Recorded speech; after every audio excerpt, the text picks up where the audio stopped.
8살의 나. 근처에 이웃도 없는 시골에서 살고 있다. 주변에는 수 킬로미터에 달하는 숲이 펼쳐져 있다. 집 아래편에 작은 골짜기에 개울이 있었다. 그곳에서 우리 집 슈퍼견 저먼 셰퍼드랑 같이 놀고 있었다. 걔가 긴장한 듯 이상하게 행동한다. 마치 형 집에 가자 라고 말하듯이 짖는다. 저 멀리 갔다가 돌아왔다가 다시 저 멀리 갔다가 돌아온다. 그러다 걔가 사라진다.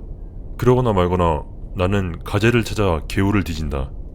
안녕, 새로 왔나 보네? 오메 씨발 깜짝이야. 나는 개울에 빠진다. 행복한 여자아이의 웃음 MP5. 내가 본 중 가장 예쁜 소녀가 공터 가장자리에 서 있다. 미안, 놀래킬 생각은 없었는데. 자기의 이름은 베카라고 말한다. 나와 비슷한 나이로 보였다. 1살 많거나 적을지도. 그렇다면 학교에서 봤었어야 할 텐데 처음 보는 얼굴이었다. 하지만 신경 쓰지 않는다. 그 아이는 매우 예뻤다. 미운 8살의 마음을 사로잡았다.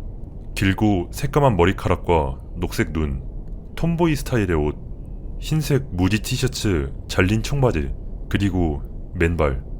문자 그대로 그 모습은 내 마음에 새겨졌다. 이건 평생 여자친구다. 8살짜리의 작업이 시작된다. 내가 수족관에 넣을 가재를 잡는다고 말하며 우리 집에 가재 보러 가지 않겠느냐고 묻는다. 얼마나 멀어?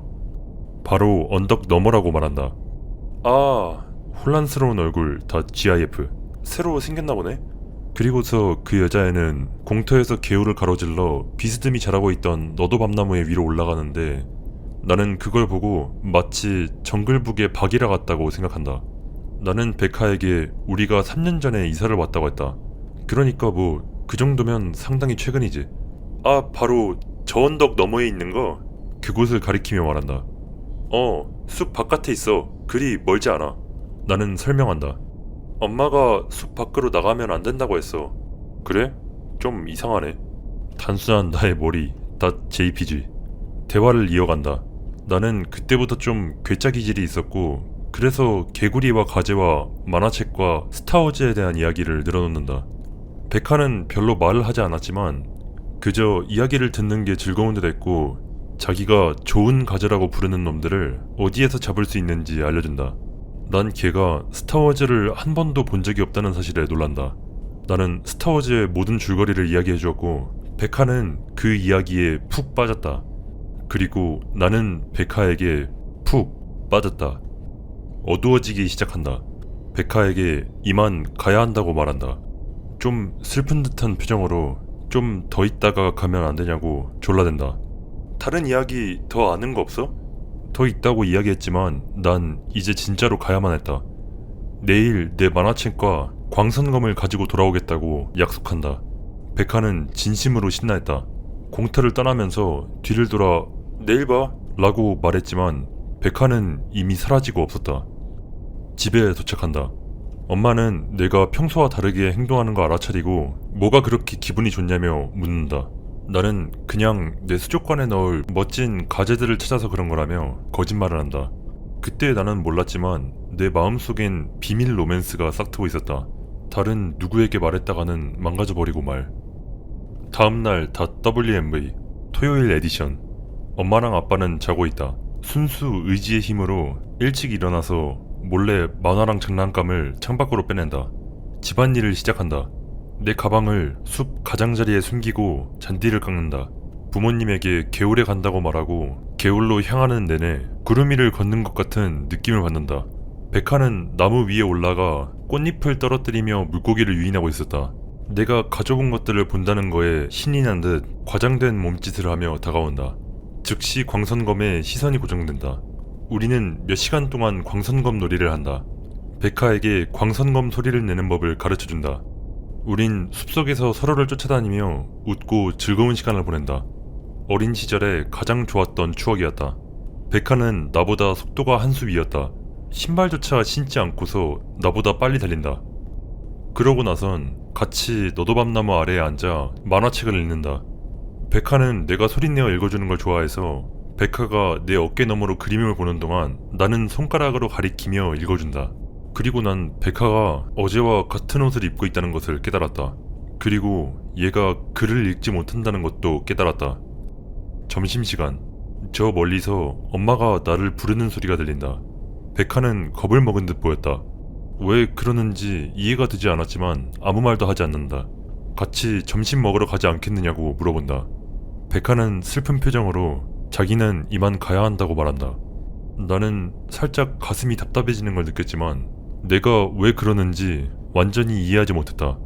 백화는 나를 껴안고 내일 내 책들을 더 많이 가져오도록 약속을 하게 만들었다. 나는 행복하게 그리고 혼란스러운 채로 집으로 돌아간다.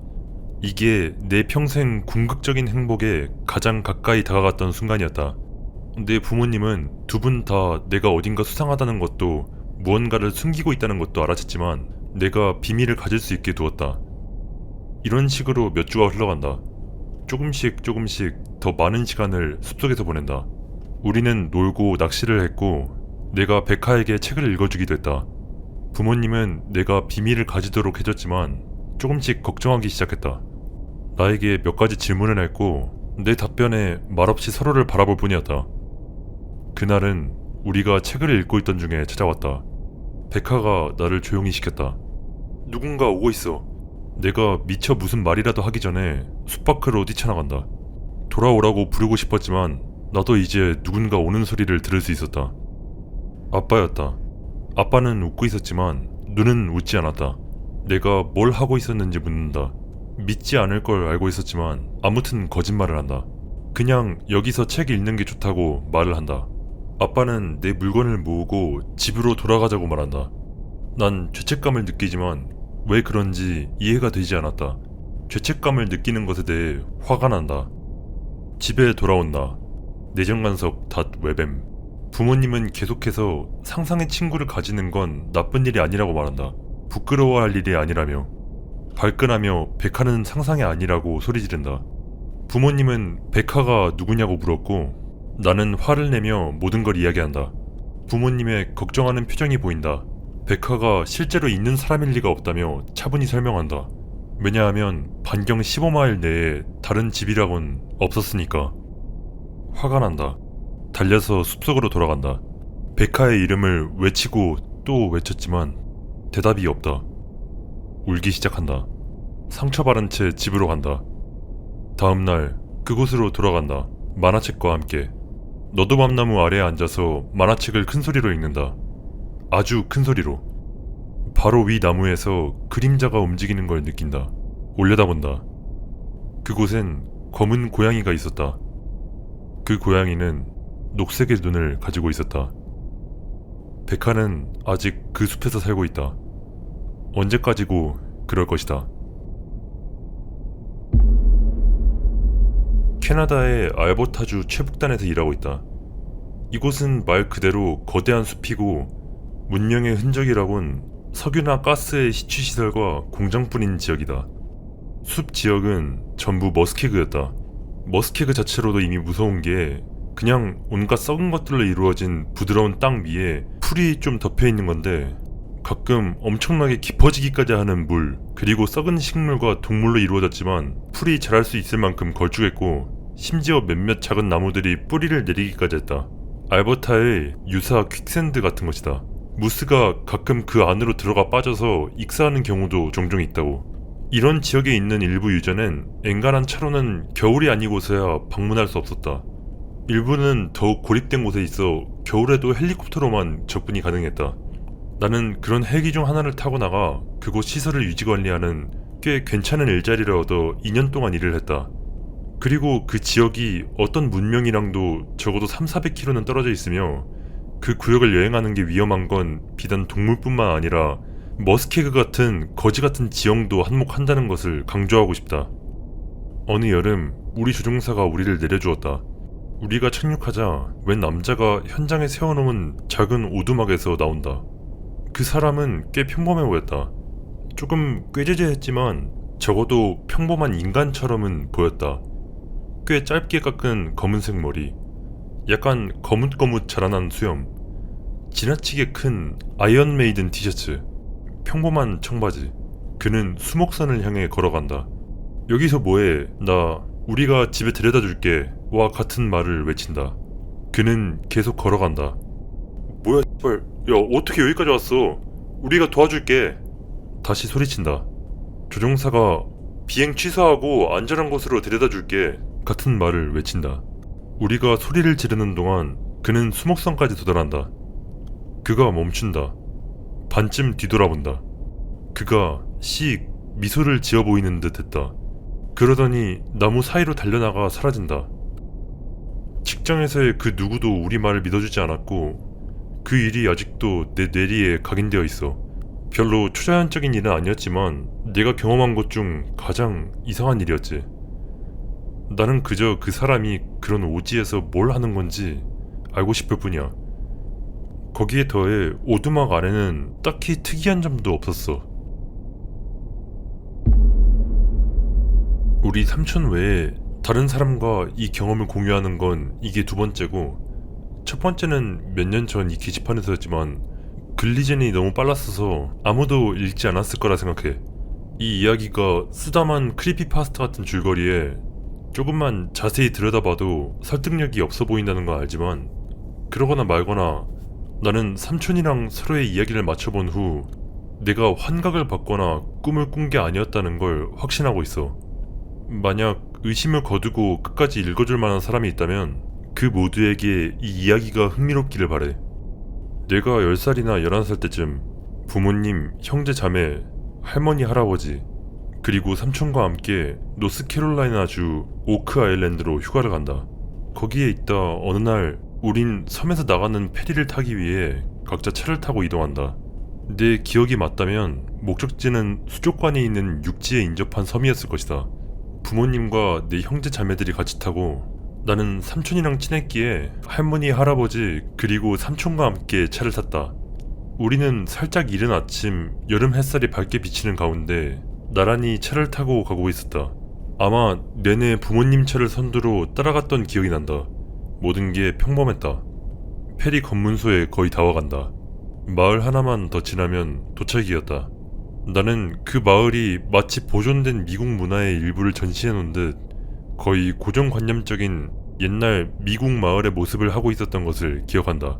10년이 넘었기 때문에 기억이 듬성듬성하지만 마을 입구 근처에 파란색 프릴 장식이 묶여 있었던 것은 명확히 기억난다. 주요 도로로 보이는 곳 양쪽에 자동차가 줄지어 서 있다. 카페, 다양한 사업체, 가끔씩 좋은 집들. 내가 처음 이상함을 눈치챈 것은 그런 카페들 중 하나에서였다. 창문으로 사람들의 모습을 슬쩍 보았지만 그들은 전혀 움직이지 않았다. 이상했다.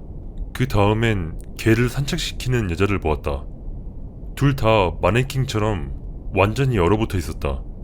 다음으로 한 남자가 한 손에 호스를 들고 트럭을 수리하고 있는데 호스만 제외하고는 완전히 얼어붙어 있고 호스에서는 여전히 물이 흐르고 있었다. 마침내 우리는 검문소에 도착했고 그날은 다시 평소대로 흘러갔다. 차를 타고 오는 동안 그리고 그 후 하루 종일 아무도 우리가 방금 지나온 마을에 대해 언급하지 않았다. 내가 그것을 목격하고 있을 때조차도 왠지 이상한 느낌이 들어서 다른 사람도 그것을 봤는지 그리고 무슨 일이 일어나고 있는지 물어보려는 시도조차 하지 않았다. 이상하게도 그 이후로 그때 있었던 일에 대해 많이 생각해보지 않았다. 만약 생각을 했었더라도 아무도 나에게 그때도 그 후로도 그 마을에 대해서 언급하지 않았기 때문에 나는 그냥 꿈이나 상상으로 간주했던 것 같다. 수년이 지난 후 평소처럼 삼촌과 놀고 있다. 삼촌은 컴퓨터로 여기저기 들쑤시고 다니는 중이었다. 뜬금없이 삼촌이 조씨, 그 마네킹타운 기억나? 라고 물어온다. 가슴이 철렁 내려앉는다. 그리고 마치 내 마음속에서 무거운 짐이 내려진 것 같은 기분이 들었다. 우리는 서로 그 마을에 대해 대화하기 시작했고 우리 중 한 사람이 마음속에 묻혀있던 그 마을의 이런저런 특징에 대해 말을 꺼내자 그 즉시 머릿속의 퍼즐이 딸깍 맞춰진다. 와, 맞아, 그거 어떻게 새까맣게 잊고 있었지? 같은 말과 함께 우리 둘 다 그 마을을 지나던 중 그곳에서 무슨 일이 일어났던지에 대해 왠지 이야기하고 싶지 않았던 이상한 느낌을 받았다고 회상했고 우리가 그때 그냥 차 안에 앉아서 그걸 마치 아무 일도 아니라는 듯이 받아들였다는 게 얼마나 이상했는지에 대해서 이야기했다. 삼촌은 마침내 그 이야기를 하게 되어 기뻤던 건 분명했다. 마치 내가 그랬던 것처럼 자기가 미치지 않았다는 걸 알게 되었으니까. 이제 몇 년마다 우리 중 한 명이 이따금씩 그 이야기를 꺼낸다. 마네킹타운 기억나? 야, 그거 장난 아니었지 라고. 그냥 그게 진짜 있었던 일이 맞는지 재차 확인하고 싶어서 그랬던 것 같아. 그래, 뭐 별 희한한 일도 다 있지. 우리가 어떤 틈새 차원을 지나간 건지 아니면 동시에 집단 환각에 빠진 건지는 모르겠지만 어느 쪽이든 간에 그게 내 인생에서 처음이자 마지막으로 경험했던 기묘한 일이야. 몇 년에 걸쳐서 얄팍한 조사를 좀 해봤지만 그 마네킹타운에 대한 설명이나 그와 비슷하기라도 한 이야기조차도 찾지 못했어. 작년에 가짜 마을을 발견했던 것 같아. 마치 트루먼 쇼 같은. 지난 여름에 나 크로스컨트리 자동차 여행 중 아웃에 올리기 위해 국립공원을 이곳저곳 방문한다. 유타주 중남부 지역. 시간이 늦어지기 시작한다. 오후 10시 즈음이었다. 나는 6시 언저리부터 운전 중이었다. 환장하게 어둡다. 달도 없고 헤드라이트에 비친 것만 겨우 볼 수 있었다. 다음 고속도로 출구에서 하룻밤 쉴 곳을 찾기로 결정한다. 멀리서 마을이 보인다. 근 1시간 동안 처음으로 본 출구에서 나와 마을로 향한다. 고속도로 출구를 알리는 표지판도 없었고 출구에 가로등도 하나 없었다. 내비게이션에도 뜨지 않고 전화도 터지지 않았지만 일단 마을이 바로 앞에 보이니 그곳으로 계속 향한다. 도로가 비포장도로로 바뀌더니 8km쯤 지난 후 마을 초입부에 사업체와 집들이 나타나기 시작해서야 다시 포장도로로 바뀐다. 그 즉시 마을이 이상하다는 것을 감지한다. 거리에 사람이 없었다. 도로에도 사업체 주차장에도 차 한 대 없이 텅 비어 있었다. 어떤 이유에서인지 길거리에 재즈 음악이 흘러나오고 있다. 시끄럽진 않았지만 딱 들린 만큼 큰 소리였다. 몇 킬로 떨어진 곳에서 봤을 때 해봤자 너비 7블록 정도 되었던 이 마을에 내가 평생 들어본 모든 주요 패스트푸드 체인점과 7개나 되는 호텔이 메인 도로에 늘어져 있었다. 아직도 전화는 터지지 않았고 마을은 내비게이션에도 나와있지 않았다. 밥을 먹으러 간다. KFC에는 불이 환하게 켜져 있고 문도 열려있지만 아무도 없었다. 잭인더 박스도 마찬가지였다. 하지만 맥도날드에는 계산원과 요리사가 있었다. 내가 들어서자 둘 다 짜증스러운 표정을 짓는다. 내 주문을 봤더니 나에게 맥도날드의 것이 아닌 게 분명한 치킨 너겟과 감자튀김을 건네준다. 나는 밖으로 나가 잠을 잘 숙소를 잡으러 간다. 햄프턴 인. 주차장이 텅 비어있고 오늘 만난 사람 중에 3번째로 짜증나 보이는 사람이 나와서 나에게 예약이 꽉 찼다고 말한다. 라퀸타. 내가 기억하기로는 분명히 맥도날드의 주방에 있었던 그 사람이 이제 그곳 카운터 뒤에 서 있었다. 역시나 주차장이 비어있었고 역시나 예약이 꽉 차 있었다. 홀리데이 인 익스프레스. 텅 빈 주차장. 분명히 아까 그 맥도날드의 계산원이었던 사람이 이번엔 이곳 카운터에 앉아있다. 놀랍게도 이번엔 방이 있었다. 그 사람에게 맥도날드에서 오신 거 아니냐고 물어본다. 아니요, 그건 제 동생이에요. 네가 그렇다면 그런 거겠지 뭐. 방에 도착한다. 와이파이는 있지만 인터넷이 되지 않았다. 샤워를 하고 골아떨어진다. 다음날 일어나 보니 로비에 조식도 준비되어 있지 않고 다른 손님도 보이지 않았다. 맥도날드 그놈이 아직도 카운터에서 체크아웃을 받고 있었다. 그에게 도시 밖으로 나가는 방법을 물어본다. 들어온 길로 나가세요.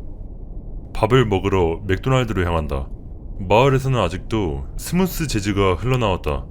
여전히 거리에는 아무도 없다. 드라이브스루에서 주문을 한다. 드라이브스루에 있던 여자는 햄프턴 인에서 카운터를 맡고 있던 그 여자가 분명했다. 맥그리들과 블랙커피를 주문했고 그 여자는 전자레인지에 돌린 잉글리시 머핀 샌드위치와 인스턴트 커피로밖에 보이지 않는 무언가를 건네준다. 이 장소 자체가 지나치게 이상해서 한시라도 빨리 벗어나고 싶었기에 나는 항의조차 하지 않는다. 마을을 출입할 수 있는 유일한 도로로 향한다. 총 8km 길이의 비포장 도로를 5km 정도 달렸을 때 그 사막의 한가운데에 도로 양쪽에 큰 철조망 울타리가 쳐져 있고 도로에는 커다란 자동 게이트가 열린 채로 있었다. 내가 지나가자마자 게이트가 닫히기 시작한다. 다시 도로로 돌아와서 마침내 62번 국도에 진입을 한다. 응? 62번? 그럴 리가 없었다. 나는 분명히 어제 내리기 전까지만 해도 89번 고속도로를 타고 있었다. 그리고 62번과 89번 사이에는 산이 있었다. 마침내 핸드폰 신호가 잡혔고 아무리 찾아봐도 그 마을에 대한 정보는 나오지 않았다. 거기서 썼던 카드 내역도 전혀 청구되지 않았다. 몇몇 사람들에게 이 일을 말했더니 한 사람이 리치필드가 아니냐고 하더라. 하지만 내가 있던 곳은 거기보단 남쪽이었고 만약 그곳이 리치필드였다면 나에게 실제로 돈을 청구했겠지. 10분 전에 나 퇴근해서 집으로 운전하던 중 2차선 고속도로를 달리고 있다. 내 쪽으로 차가 다가오는 것을 본다. 난데없이 개새끼가 내가 있는 차선으로 방향을 든다. 반응할 시간이 없었다. 정면 충돌한다. 그 즉시 의식을 잃는다. 흰 방에서 깨어난다. 나랑 완벽하게 똑같이 생긴 남자가 검은색 테이블에 앉아있는 걸 본다. 그의 앞에는 컴퓨터가 놓여져 있다. 그는 내가 끔찍한 자동차 사고를 당했었다고 말한다. 그에게 내가 죽었는지 묻는다. 그는 나에게 앞으로 5분 뒤면 그렇게 될 것이라고 대답한다. 내세가 있는지 묻는다. 없다고 대답한다. 그러면서 내 인생은 무한 루프라고 말한다. 내가 죽으면 나는 다시 태어날 것이라고. 바로 나 자신으로. 그리고 똑같은 삶을 몇 번이고 끝없이 다시 살게 될 것이라며 그는 나에게 컴퓨터를 주고 마지막 말을 타이핑하라고 한다. 나는 이 게시판으로 와 미친듯이 이 글을 쓴다. 나에겐 몇 분밖에 남지 않았다. 내 인생은 끝나려 하고 있다. 내 인생은 시작되려 하고 있다. 나는 20살이다. 20년 후에 지금 나는 다시 이 글을 올릴 것이다. 지금까지 이 일이 몇 번이나 반복된 건지 나는 모른다.